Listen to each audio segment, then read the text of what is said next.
Friends, welcome back to my channel. সবাই কেমন আছো? আই হোপ সবাই খুব ভালো আছো, খুব সেফ আছো। চলো আজকে ব্লগটা খুব তাড়াতাড়ি শুরু করি। আজকে সানডে, সো আজকে বিকেলবেলা যাচ্ছি ইস্কন টেম্পলে।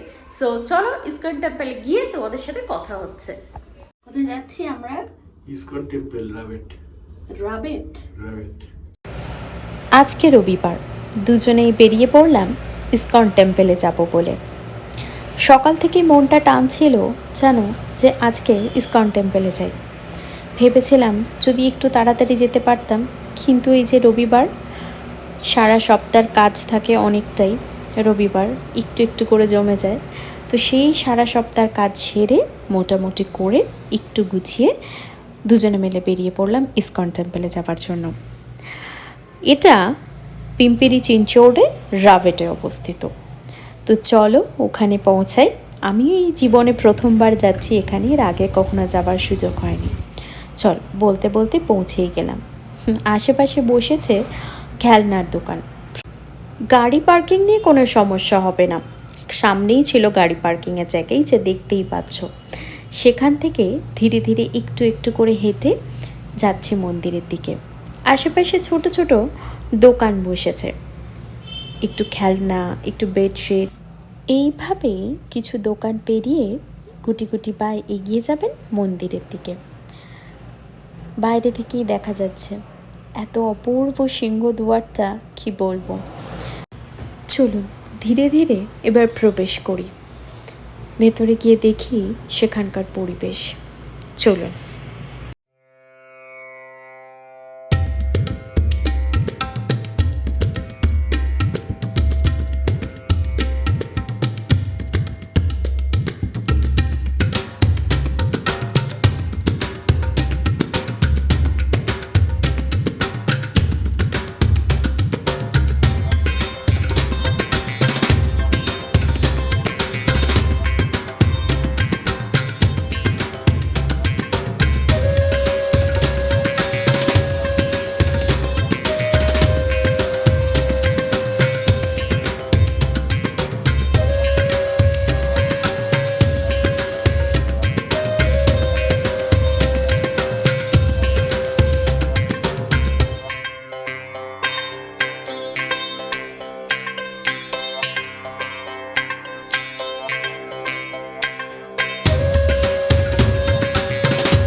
तो यहाँ पे बता सकते हैं कितने पुराण होते हैं?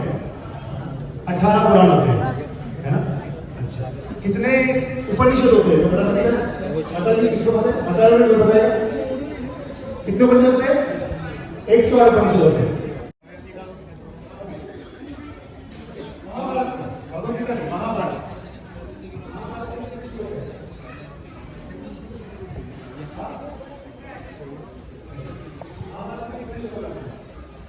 एक लाख श्लोक है महाभारत, 1 लाख श्लोक।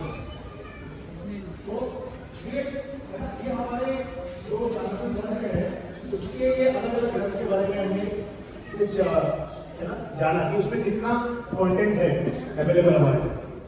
और ग्रंथ में 18,000 श्लोक होता है और ये भागवत पुराण अलग अलग लेवल पे 18,000 श्लोक कितनी लोग है, लेकिन एक लोग में जाएंगे तो यही 1 लाख श्लोक है। लेकिन हम जानते हैं कि कलयुग में लोग कितना पढ़ने में रुचि कर रहे हैं। মনটা তো একটু খারাপ লাগছেই, জানেন আসতে এতটা লেট হয়ে গেল যে আমার কানাই লালকে দেখতে পেলাম না। তবে হ্যাঁ, পরিবেশটা কিন্তু অপূর্ব সুন্দর, মানে মন আপনার ভালো হবেই। আসলে এই জায়গাটা গোল করে রাখা হয়েছে কারণ আপনি এক জায়গা থেকে উঠে পুরোটা আপনি পরিক্রমা করতে পারবেন সুন্দর করে। তার জন্য চলুন এখানে একটু দাঁড়ালাম, মনটা যাতে ভালো হয়ে যায়। আমি ঠিক ডান দিক দিয়ে উঠেছিলাম, পুরোটা ঘুরে বাঁ দিক দিয়ে নামছি।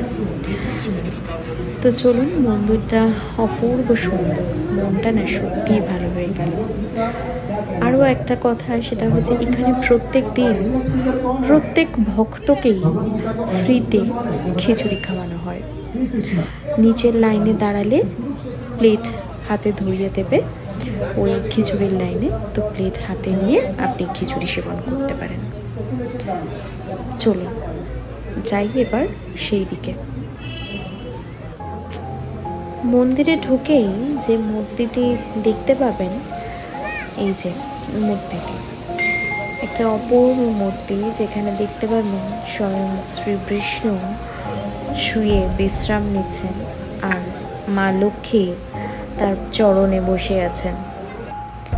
এত অপূর্ব সেই দৃশ্য, মানে দেখেই মনটা ভালো হয়ে যায়। দেখুন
বাড়ি ফিরলাম ইসকন টেম্পল থেকে, মানে একটা অপূর্ব অনুভূতি হলো, এত সুন্দর লাগলো কি বলবো।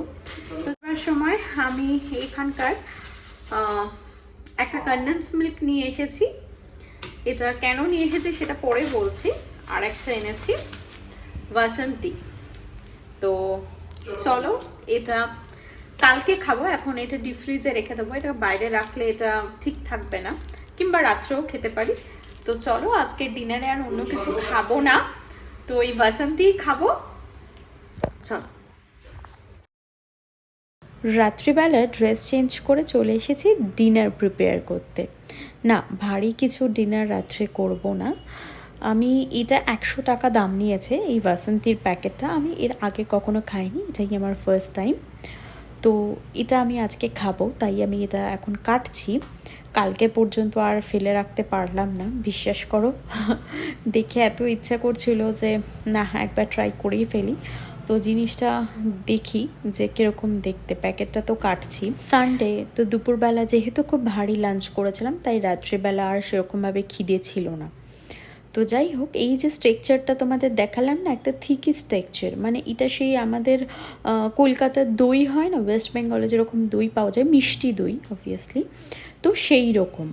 মানে এটা না, যখন আমি খেলাম, টেস্ট করলাম, এটা মিষ্টি দই কাইন্ড অফ, মানে কি বলবো, ক্ষীর দুটো মিশ্রণ মিশিয়ে আর কি জিনিসটা। আর এর মধ্যে না কিছু মানে এলাচ দেওয়া ছিল, মানে এলাচের ফ্লেভারটাও খুব সুন্দর ছিল। এটা এখানকার মানে সুইট ডিশ একটা বলতে পারো, খুবই ভালো খেতে। দেখে মনে হচ্ছে এটা মিষ্টি দই, কিন্তু এটা মিষ্টি দই নয়, মানে ওই রকমই খেতে। মিষ্টি দইও তুমি মানে আমাদের ওখানকার মিষ্টি দইয়ের মতোই বলতে পারো। তো এটা না, এই দই মানে দুধ দিয়ে অ্যাড করে একটু মিশিয়ে একটু আরও লিকুইড ফর্মে নিয়ে এসে খায় বললো। তবে আমার এমনি শুধুই খেতে বেশি ভালো লাগছিলো, দুধ দিয়ে আমার ঠিক কতটা লাগলো না। মানে আমার দুধের থেকেও, মানে দুধ দিয়েও অবভিয়াসলি ভালো লাগছিলো, তবে আমার দুধ ছাড়া যেটা একদম থিকি ফর্মে ছিল না, ওটা বেশি টেস্টি লাগছিলো। যাই হোক, এই ছিল রাত্রের ডিনার। এই যে দুজনে দুটো বাটিতে বার করে নিয়েছি, ওকে দিয়েছি ছোটো বাটিতে আর বড় বাটিটা আমার। যাই হোক, আজকের মতো ব্লগ এতটাই। যদি আমার ব্লগ ভালো লেগে থাকে, প্লিজ আমার চ্যানেলটা লাইক, শেয়ার অ্যান্ড সাবস্ক্রাইব করে দিও প্লিজ। ততক্ষণের জন্য টাটা অ্যান্ড বাই বাই। খুব ভালো থেকো সব।